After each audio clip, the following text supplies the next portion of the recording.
quédese en casa, abrimos esta emisión con la imagen del día. Drones muestran la devastación tras el deslizamiento de tierra que se registró en Java, esto es en Indonesia. Por las fuertes lluvias, las autoridades reportan 34 muertos y 46 desaparecidos. 17 de las víctimas mortales ya fueron identificadas. Todas las personas que estaban ubicadas a menos de 100 metros del desastre fueron evacuadas por miedo a nuevos aluntos.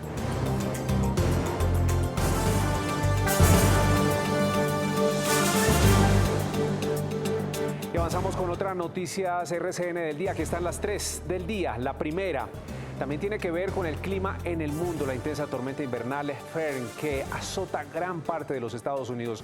Al menos 29 personas murieron por cuestiones vinculadas al fenómeno climático. Las nevadas provocaron además la paralización del tráfico, la cancelación de vuelos y la suspensión de las clases en distintos puntos del país. Y aquí tenemos la segunda. Sigue la tensión comercial entre Colombia y Ecuador. El gobierno del vecino país anunció el aumento de la tarifa de transporte de crudo colombiano a través del sistema de oleoducto transecuatoriano SOTE, y Colombia estudia imponer restricciones de terrestres a productos que ingresen por la frontera. La medida especialmente sería por 30 días. Y la tercera, el miedo ronda a las víctimas de extorsión en Bogotá, y no es para menos. Aunque las autoridades desmantelaron la banda criminal de los Satanás, responsable de varios casos, incluidos homicidios, se siguen reportando denuncias. Los panfletos son la modalidad que más usan los delincuentes para aterrorizar a sus víctimas.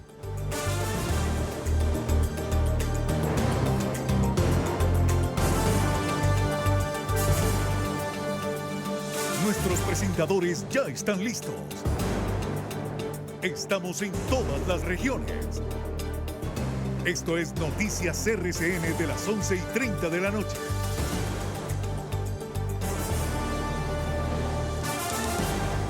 Y avanzamos con noticias de Estados Unidos. Aunque la tormenta invernal ya pasó por el país, las autoridades siguen en alerta por la devastación que dejó y también por el frente frío invernal. Las gélidas temperaturas han dejado 29 personas muertas y 250 millones están afectadas. La tormenta Fern ya pasó, pero sus estragos quedan. Es casi apocalíptico. El Servicio Nacional de Meteorología asegura que al menos 250 millones de personas son afectadas con este temporal que ha dejado muerte y destrucción a su paso.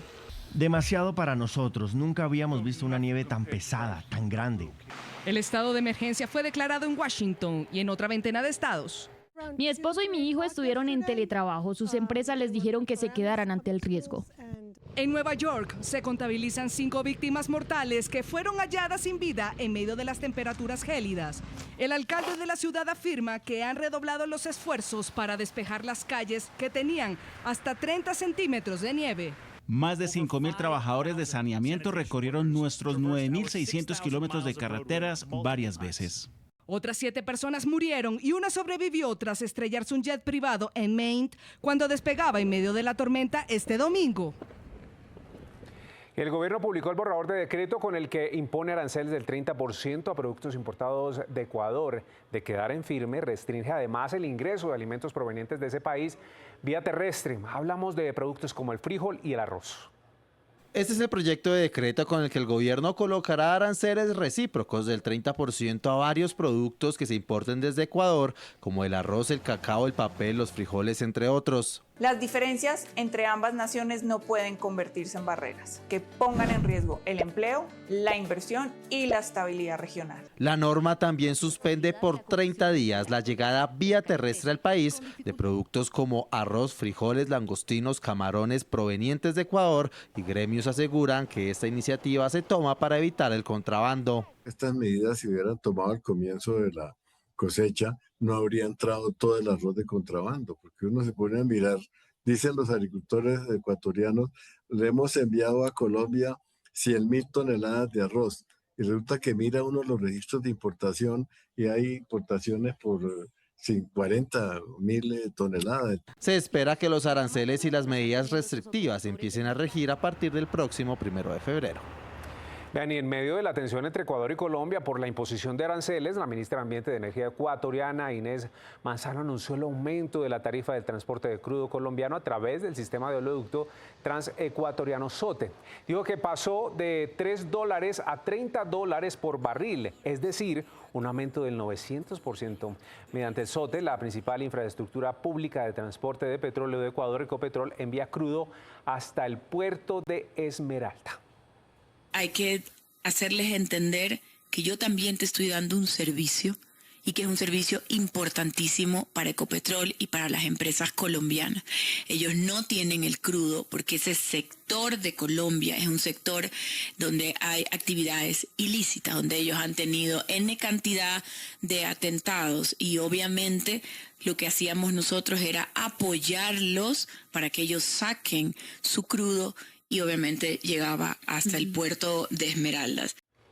Y hablamos de otras noticias de esta jornada. Se siguen conociendo detalles del prontuario criminal de alias Richard, el disidente de las FARC que se fugó de una estación de policía en Neiva, junto a otras 6 personas más. El hombre tiene varias órdenes de captura activas. Pues hablamos precisamente con nuestra compañera Daniela Enríquez, nuestra periodista judicial. ¿Cuáles conoció usted, Daniela? Adelante y buenas noches. César, televidentes, pues conocimos una orden de captura contra alias Richard, cabecilla de las disidencias, que estaría directamente involucrado en un acto terrorista que dejó 2 personas fallecidas. En ella, las autoridades lo señalan por el delito de concierto para delinquir, pero también por tráfico y porte de armas de fuego, homicidio y terrorismo. Sin embargo, este no sería el único caso en el que estaría involucrado. También es señalado del secuestro de otras 9 personas vinculadas a la minería e incluso el uso de menores de edad para cometer fines ilícitos. El ahora prófugo de la justicia le habría hecho un hueco a la pared de la estación de policía para permitir también la fuga de otras 6 personas. Por ahora las autoridades adelantan todas las investigaciones, no solamente para dar con su paradero, sino también para determinar si hay otras personas vinculadas a la fuga. Esa es toda la información por el momento, César, pero usted tiene muchas más noticias. Daniela, gracias por la información. Y ahora hablamos del miedo que ronda, por supuesto, a los ciudadanos en el país por cuenta de las extorsiones en Bogotá. Fue desarticulada la banda delincuencial Los Satanás. El grupo criminal sería además responsable del asesinato de un trabajador al que le dispararon porque su empleador se negó a pagarles. Lo que empezó como un amenazante mensaje por chat terminó en la muerte de Jefferson Sánchez. El joven de 25 años fue atacado a disparos en diciembre frente a su hijo de 4 años cuando trabajaba en una empresa de reciclaje. Extorsionistas habían pedido a sus jefes una millonaria suma. Me estaban pidiendo 60 millones, ya después que 100, y ya después subió que a 200. Pasó una moto y disparó a diestra y siniestra. Si alguien tenía que pagar era yo, él no. Que me perdone porque yo ya viví. Él no vivió y es un hijo que lo amaba, que me perdone. Las personas detrás de su muerte son estas 7 según las investigaciones, integrantes de Los Satanás, extranjeros capturados que según las autoridades habrían llegado a Bogotá en diciembre y que así como lo asesinaron a él, asesinaron a un trabajador de un Fruver en esa misma localidad en el mes de enero, disparos que además dejaron 2 heridos. No son más poderosos los criminales, solos, intimidando gentes, son muy valientes. Pero aquí, respondiéndole a la justicia, son unos cobardes. Según el seguimiento, las motos que utilizaban las conseguían en la 1 de mayo y después las vendían para eliminar pistas. Sin embargo, fueron más de 5 ataques grabados en cámaras de seguridad. Logramos incautar 4 armas de fuego, 2 barras de explosivos, 10 celulares, 2 granadas de fragmentación. Les atribuyen 2 muertes y 5 personas heridas. Todos fueron enviados a prisión.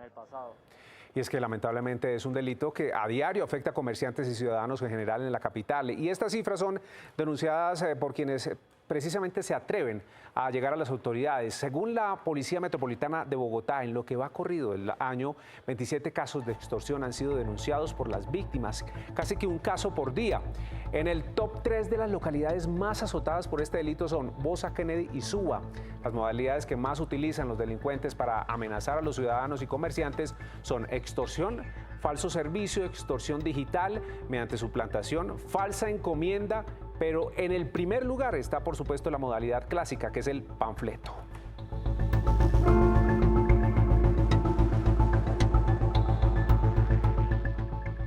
Es momento de repasar lo que pasa en nuestras regiones. Aquí está. Empezamos en el departamento del Cauca, donde se confirmó el secuestro de una funcionaria de la Defensa Civil del municipio de Suárez.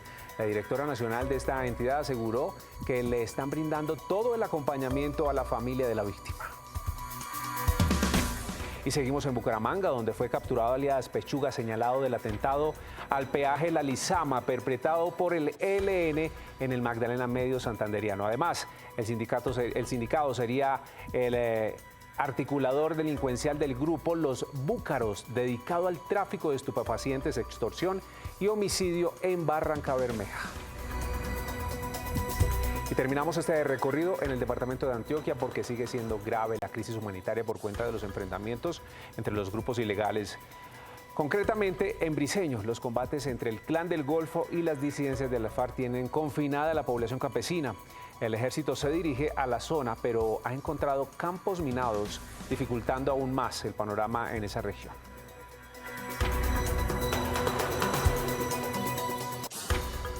Y hablamos con la familia de Óscar Arévalo y su hijo Juan Diego, ambos asesinados en un ataque terrorista del ELN en Cesar.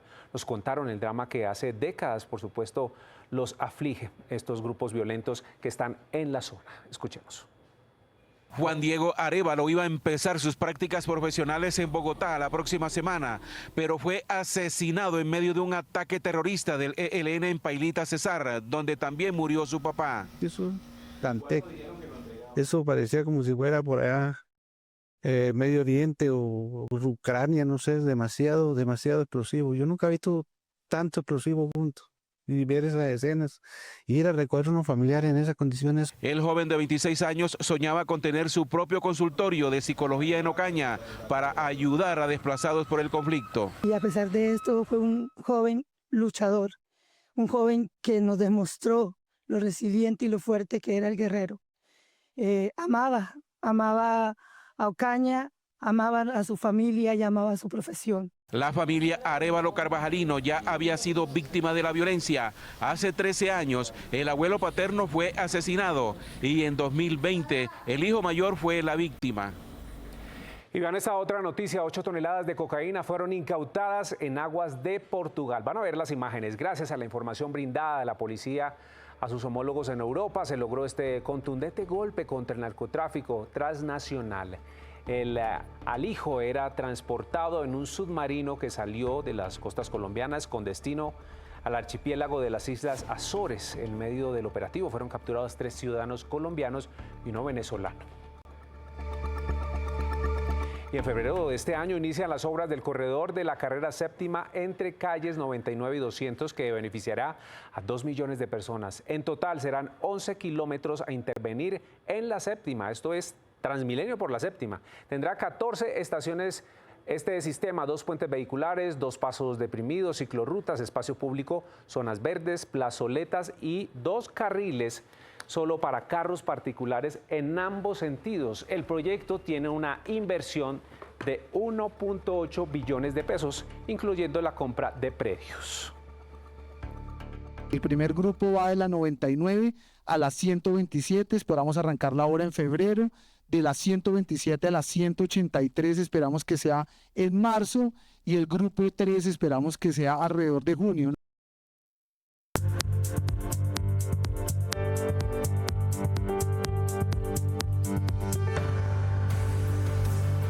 Y avanzamos con algunos hechos que fueron noticia hoy en el mundo. Hablamos de Venezuela, donde 266 presos políticos han sido excarcelados desde el 8 de enero, mientras que la Premio Nobel de Paz, María Corina Machado, destacó las liberaciones. El presidente de Estados Unidos, Donald Trump, agradeció al régimen por lo que calificó de un importante gesto humanitario. Entre tanto, familiares exigen la liberación inmediata de sus seres queridos.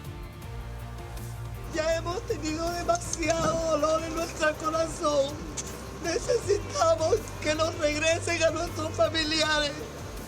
En el nombre de Jesús, en el nombre de Dios Todopoderoso, pedimos que nos hagan justicia. Señor, háganos justicia. Necesitamos que alguien haga algo. Que aquí en Zona 7 haya una pronta liberación. Que liberen a todos nuestros familiares para nosotros irnos a nuestras casas. Ya no aguantamos más. Y en Brasilia, un rayo impactó cerca de una concentración de simpatizantes de Jair Bolsonaro, dejando 89 personas heridas. Según informó el cuerpo de bomberos, este domingo miles de personas se habían congregado bajo la lluvia en la capital brasileña para apoyar al expresidente cuando fueron sorprendidos por el fenómeno natural.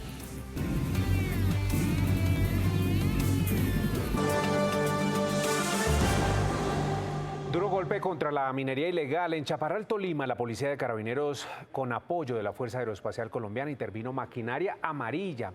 Debido a esta práctica ilegal, el río Saldaña enfrenta una fuerte contaminación. El sur del Tolima enfrenta una de sus crisis ambientales más severas de los últimos años. La expansión de la minería ilegal ha dejado huellas de contaminación irreversibles en las veredas Amoyá y Santa Rosa en el municipio de Chaparral, sobre la cuenca del río Saldaña. Un reciente operativo de policía Carabineros permitió la destrucción de 7 excavadoras, 3 motores industriales, una draga, una planta eléctrica industrial y una motobomba.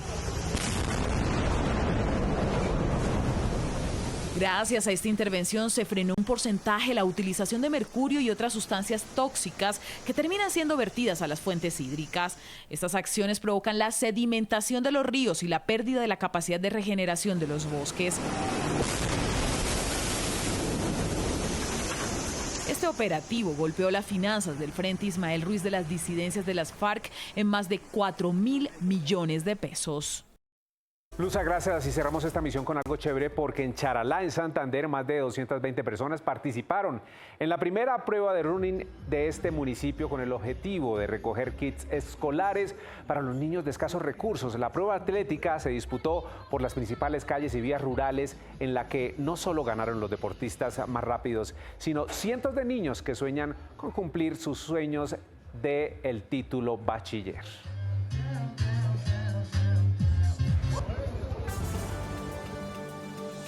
Bueno, hasta aquí esta emisión de Noticias RCN. Nosotros los invitamos a que continúen con nuestra programación y, por supuesto, que estén pendientes de nuestra emisión de las 5:30 de la mañana. Feliz noche, que descansen.